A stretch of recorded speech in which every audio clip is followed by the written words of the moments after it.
Take a moment and notice something. Right now, as you're watching this video, there's an awareness here. It's noticing these words, these sounds, these thoughts arising in your mind. But have you ever wondered who or what is doing the noticing? You've probably spent years searching, haven't you? Reading spiritual books, attending retreats, practicing meditation, hoping to find that elusive thing called enlightenment. I know because I spent over a decade doing the same thing. But what if I told you that the very thing you're seeking is what's enabling you to seek in the first place? Look at your life for a moment. When you wake up in the morning, something knows you're awake. When you're lost in thought, something knows you're thinking. When you're happy or sad, something is aware of those emotions. That something, that awareness, has been here your entire life, unchanging, ever-present, like the space in which all experience happens. But here's the cosmic joke that all the great spiritual masters have been pointing to. This awareness, this consciousness that you're seeking, it's not just close to you, it's what you are. You are what you've been looking for. And the only reason you haven't recognized it is that you've been looking in the wrong direction. Think about it like this. Imagine a fish swimming frantically through the ocean, asking every other fish it meets, "Where can I find this thing called water?" The fish is so consumed by its search that it fails to realize it's already swimming in what it seeks. That's us, on our spiritual journey, searching everywhere for what we're already experiencing right now. In the next 30 minutes, I'm going to show you why you don't need to find enlightenment, because you never lost it in the first place. We'll explore why the greatest spiritual teachers weren't showing us something new, but helping us recognize what's already here. And most importantly, I'll guide you through experiences that will help you notice what's been here all along, hiding in plain sight. This isn't just another spiritual video with pleasant ideas to think about. This is an invitation to recognize something so intimate, so obvious, that you've overlooked it your entire life. And once you see it, you'll understand why the ancient masters said that enlightenment is not an achievement, it's a recognition. So right now, as you're watching this, take a breath. Feel the weight of your spiritual seeking, the years of searching, the endless practices. And just for a moment, let all of that drop. Because what I'm about to share might completely transform how you view your spiritual journey, not by adding something new, but by helping you recognize what's been here all along. The Great Forgetting, 3 to 7. So how did we come to forget something so fundamental to our existence? How did we lose sight of our true nature, this awareness that's been here all along? Picture a child completely absorbed in play. They're not thinking about being present, they simply are present. There's no separation between them and their experience, no thoughts about past or future, no worry about enlightenment or spiritual growth. They're simply being what they already are, pure awareness expressing itself freely. But then something fascinating happens. Around the age of 2 or 3, language begins to shape their experience. They learn to say I and me. They start to create a story about themselves. I am this body, I am these thoughts, I am my experiences. And slowly, imperceptibly, they begin to mistake the story for what they truly are.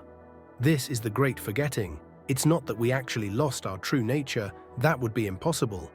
Rather, we became hypnotized by thoughts, by concepts, by the endless narrative of me and my life. Like clouds gathering in the sky, these thoughts and beliefs began to obscure the vast, clear awareness that we are. I remember the exact moment this became clear to me.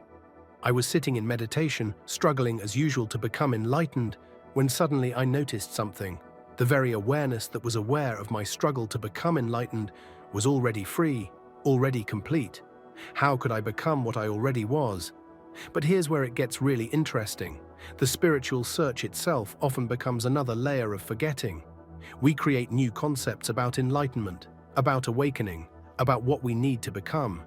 We chase experiences, states of consciousness, moments of bliss, all the while overlooking the awareness in which all these experiences are appearing. Think about it. What is it that's aware of your desire for enlightenment? What is it that knows you're watching this video right now? What is it that's been present for every single moment of your life, unchanging, unmoved, yet intimately aware of everything? This awareness isn't something distant or mysterious. It's not something you need to achieve or attain. It's what you are right now reading these words. The only reason it seems hidden is that we're looking for it as if it were an object, something to find, something to grasp. But awareness isn't an object. It's what knows all objects. It's not an experience. It's what knows all experiences. It's not a state of mind. It's what knows all states of mind. And most importantly, it's not something you need to remember. It's what enables all remembering. This is why the great spiritual teachers often sound paradoxical. They're trying to point us to something that can't be found because it was never lost. They're trying to help us recognize something that can't be achieved because it's already fully present. The great forgetting isn't a tragedy. It's part of the cosmic game of hide and seek that consciousness plays with itself. And remembering isn't about adding anything new. It's about recognizing what's already here, what's always been here, what could never not be here. Now that we understand how the great forgetting happened, let's explore the 3 specific veils that keep us from recognizing our true nature. These aren't obstacles to overcome, they're illusions to see through. And once you understand how they work, you'll start noticing them in your own experience. The first veil is our identification with thoughts. Right now, as you're listening to these words, thoughts are probably arising in your mind. Maybe you're agreeing with what's being said. Maybe you're questioning it. Maybe you're thinking about something entirely different. But here's the crucial point. You're aware of all these thoughts. Let's do a simple experiment together. For the next few seconds, watch your thoughts as they arise. Don't try to stop them, just notice them. Notice how they come and go. Notice how they appear in your awareness like clouds in the sky. Now, here's the question that changes everything. If you can observe your thoughts, how can you be your thoughts? The observer cannot be observed. The awareness that knows your thoughts must be different from the thoughts themselves. This is the first veil beginning to lift. The second veil is what I call the story of time. We've been conditioned to believe that enlightenment is something that will happen in the future. One day I'll become awake. One day I'll find what I'm looking for. But this creates an imaginary gap between where we are and where we think we need to be. Consider this. When does awareness happen? Is it not always now? Has there ever been a moment in your life when awareness wasn't present? Even when you're lost in thoughts about the past or future, the awareness of those thoughts is happening now. This timeless presence is what you are, and it's already here, already complete. The third veil, and perhaps the most subtle, is the belief in a separate self. We've created this character called me who is trying to become enlightened. But who is this me? Can you find it? Where exactly is this separate self located? Is it in your body, in your thoughts, in your emotions? Look closely at your experience right now. There are sensations, thoughts, feelings. But where is this separate me that supposedly owns them? Isn't there just awareness, knowing all these experiences? This awareness isn't personal. It's not my awareness or your awareness. It's just awareness, expressing itself as all these different experiences. These 3 veils, identification with thoughts, the story of time, and the belief in a separate self, work together to create the illusion of separation from our true nature. They're like 3 layers of a dream from which we're beginning to awaken. But here's what makes this understanding so radical. You don't need to get rid of these veils. You don't need to stop thinking or eliminate the sense of self. You simply need to recognize what remains unchanged behind all these changing experiences. What is it that knows the thoughts, knows the sense of time, knows the feeling of being a separate self? This recognition isn't a grand, mystical experience. It's the simple, direct noticing of what's already here. It's as ordinary as the awareness reading these words right now. And yet, when seen clearly, it changes everything. Remember, these veils aren't personal failures or mistakes to be corrected. They're universal patterns that arise in consciousness itself. Seeing through them isn't an achievement. It's a recognition of what was never actually hidden. Now we arrive at the heart of our exploration. Everything we've discussed so far has been preparation for this moment of recognition. And I want to guide you through this very carefully, very intimately. Because this isn't about understanding concepts. It's about directly recognizing your true nature. First, let's be completely present together. Take a slow, deep breath. Feel the sensations of breathing. Notice the gentle rise and fall of your chest. Now ask yourself, what is aware of these sensations? Don't try to figure this out intellectually, Just let the question point you toward the awareness that's already here. This awareness, can you find its edges? Does it have a shape, a size, a color? Notice how it's completely invisible, and yet it's undeniably here, knowing every experience. It's like the space in a room. You can't grasp it, can't touch it, and yet it effortlessly contains everything. Now let's look at something that might surprise you. Think of a memory from your childhood. Any memory will do. Notice how the content of that memory appears in your awareness. Now think of something that happened yesterday. Notice how that appears in the same awareness. Finally, notice what's happening right now. Different experiences, different times, but isn't it the same awareness knowing all of them? This awareness hasn't aged. It hasn't grown or developed. It's exactly the same awareness that knew your childhood experiences. The body has changed, thoughts have changed, emotions have changed. But the awareness in which all these changes appear remains unchanged. Let's go deeper. Notice a thought arising in your mind. Any thoughts. Watch it appear and disappear, like a wave in the ocean. Now notice, is the awareness that knows this thought affected by it in any way? Does awareness become more or less aware when thoughts come and go? Or does it remain unchanged, like the sky remaining unaffected by passing clouds? This is crucial to understand. Awareness doesn't come and go. It's not something that happens sometimes and not others.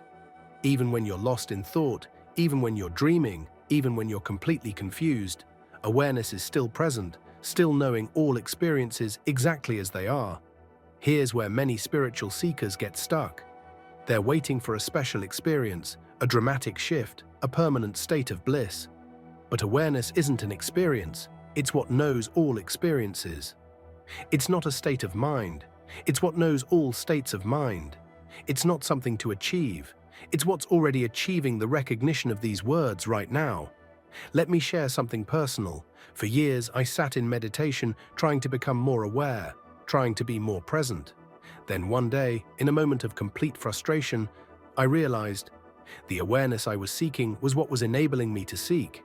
It was like a flashlight looking for itself, illuminating everything except the source of illumination. This recognition isn't about having a particular experience. It's about recognizing what's already here, what's always been here, what must be here for any experience to be known at all. It's about recognizing your true nature as this boundless, limitless awareness in which all experiences arise and subside. And here's the beautiful paradox. This recognition can happen right now, in this very moment. Not because you did anything special, not because you achieved some elevated state, but simply because you stopped overlooking what's already here. The seeker and the sought are one. The observer and the observed dissolve into pure observing. The recognition of your true nature as awareness transforms everything. And yet on the surface, nothing changes. You still wake up in the morning, brush your teeth, go about your day. But there's a profound shift in how you experience all of it. Let me show you what this looks like in everyday life. Take something as simple as drinking a cup of coffee. Before recognition, you're caught in the story, thinking about your day, planning, worrying, barely tasting the coffee. But after recognition, there's a natural presence. You're aware of the warmth of the cup, the aroma rising, the taste on your tongue. Not because you're trying to be present, but because you recognize yourself as the presence in which all these experiences are happening. This is what I call living remembrance. It's not about maintaining some special state of consciousness. It's about repeatedly recognizing what's already here. And here's the beautiful part. Even when you forget, even when you get lost in thought or emotion, awareness remains. The recognition can happen again and again, fresh in each moment. Many people ask me about meditation after this recognition. Should they continue their practice? The answer is yes, but the nature of meditation changes completely. It's no longer a technique to achieve something. It becomes a celebration of what's already here. When you sit in silence, you're not trying to become more aware. You're resting as awareness itself. But what about difficult emotions? What about pain, fear, anxiety? This is where living remembrance becomes particularly profound. Instead of trying to change or escape these experiences, you recognize them as appearances in awareness. They're like waves in the ocean of your true nature. The awareness that knows these feelings remains spacious, unchanged, completely at peace with whatever arises. Let me give you a concrete example. Recently, I was stuck in heavy traffic, late for an important meeting. Before understanding this, I would have been completely identified with the stress and frustration. But in that moment, there was a natural recognition. All these feelings, thoughts, and sensations were appearing in awareness. The awareness itself remained completely untouched by the situation. This didn't make the traffic move faster, but it completely transformed how it was experienced. This is crucial to understand. Living remembrance doesn't mean you never experience negative emotions or challenges. It means you no longer mistake yourself for these experiences. You recognize yourself as the awareness in which all experiences come and go. This brings a profound peace that's independent of circumstances. What about relationships? They too are transformed. When you recognize yourself as aware, you naturally begin to recognize others as the same awareness. The sense of separation begins to dissolve. You can still have boundaries, still say no when needed, but it comes from a place of wisdom rather than fear or need. Throughout your day, life itself becomes your teacher. Every experience, whether pleasant or unpleasant, becomes an opportunity for remembrance. A bird singing, a car honking, a moment of joy, a flash of anger, all of it appears in and is known by the same awareness that you are. And here's something remarkable. The more you live in this recognition, the more it begins to stabilize naturally. Not because you're holding on to it, but because you're no longer holding on to the illusions that obscured it. It's like clouds parting to reveal the sky that was always there. What we're exploring here goes far beyond personal transformation. When you recognize your true nature as awareness, you begin to see how this understanding naturally extends into every aspect of life, touching not just your individual experience, but the entire fabric of human consciousness. Consider this. If awareness is what you truly are, and it's the same awareness that knows everyone's experience, then in a very real sense, we're not separate beings having separate experiences. We're more like different windows through which the same light shines. This isn't just a poetic metaphor, it's a direct recognition that changes how we relate to each other and to our world. When you're standing in line at the grocery store, stuck in a difficult conversation with a family member, or watching the news, something profound shifts. You begin to recognize that everyone you encounter is also aware, temporarily identifying with their particular story, their particular form. Even those who seem most lost in confusion or caught in suffering are, at their core, this same boundless awareness. This recognition naturally gives rise to compassion. Not the kind of compassion that comes from thinking, I should be more compassionate, but a natural outpouring of understanding. Just as you see through your own suffering, you begin to see through others' suffering. You recognize that their struggles, like yours, come from temporarily forgetting their true nature. The implications of this understanding are vast. In business, it transforms competition into collaboration. In relationships, it shifts us from seeking love to recognizing ourselves as love's source. In our communities, it moves us from isolation to genuine connection. Even our relationship with the planet changes. When you recognize yourself as the awareness in which all of life appears, environmental care becomes as natural as caring for your own body. But here's something crucial to understand about this collective awakening. It doesn't happen through convincing others or trying to change them. It happens through each of us clearly recognizing our own true nature. Each person who wakes up to their true nature becomes like a lantern in a dark room. They don't need to announce their light. It naturally illuminates everything around them. This is why the ancient wisdom traditions say that when one being awakens, the whole universe awakens to that extent. Because awareness isn't personal, it's universal. When you recognize your true nature as awareness, you're not just transforming your individual experience. You're participating in the evolution of human consciousness itself. The suffering we see in the world, the conflicts, the environmental destruction, the social injustices, all stem from this fundamental forgetting of who we are. And while this understanding alone may not solve all these problems overnight, it creates the foundation for genuine solutions to emerge, because when we recognize our shared essence as awareness, we naturally act from wholeness rather than fragmentation. As we come to the close of our exploration, let's return to where we began, but with fresh eyes and a deeper understanding.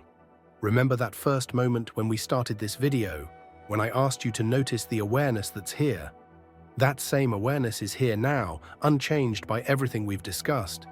Throughout this journey, we've seen how the great forgetting happened, explored the three veils that seem to obscure our true nature, and discovered how recognition can transform every aspect of our lives. But all of this understanding serves one purpose: to help you recognize what's already here, what's always been here. Take this moment right now. Feel the weight of your body, hear the sounds around you, notice the thoughts moving through your mind. All of these experiences are coming and going, changing moment by moment. But what about the awareness that knows all of this? Has it moved? Has it changed? Has it gone anywhere? This is the miracle hiding in plain sight. While we've been searching for enlightenment, planning for it, hoping for it, awareness has been here all along, effortlessly aware, effortlessly present, effortlessly being what it is. Like the screen on which this video appears, it's been here the whole time, so obvious we overlooked it. You don't need to do anything to be what you already are. You don't need to become more aware, more present, more enlightened. What you're seeking is what's seeking. The awareness reading these words right now is it. This is enlightenment, not as a state or achievement, but as the simple, obvious fact of being aware. And if you feel like you don't quite get it, if there's still a sense of searching or wanting, notice what's aware of that too. Even the feeling of not getting it appears in and is known by this boundless awareness that you are. This is the ultimate simplicity, the ultimate obviousness, the ultimate joke, that what we're looking for is what's looking. So as this video ends, don't try to hold on to any concepts or experiences. Don't try to achieve any particular state. Simply notice what's already noticed. Rest as what you already are, and let life live itself through you, as you, in the endless dance of form and formlessness. Because the truth is, you haven't found anything new here. You've simply remembered what you never really forgot. You are this awareness, this presence, this knowing. And in this recognition, the search ends where it began, right here, right now, in the simplicity of being aware. Thank you for sharing this exploration with me. May this recognition continue to deepen and flower in your experience, blessing not just your life, but all lives that you touch.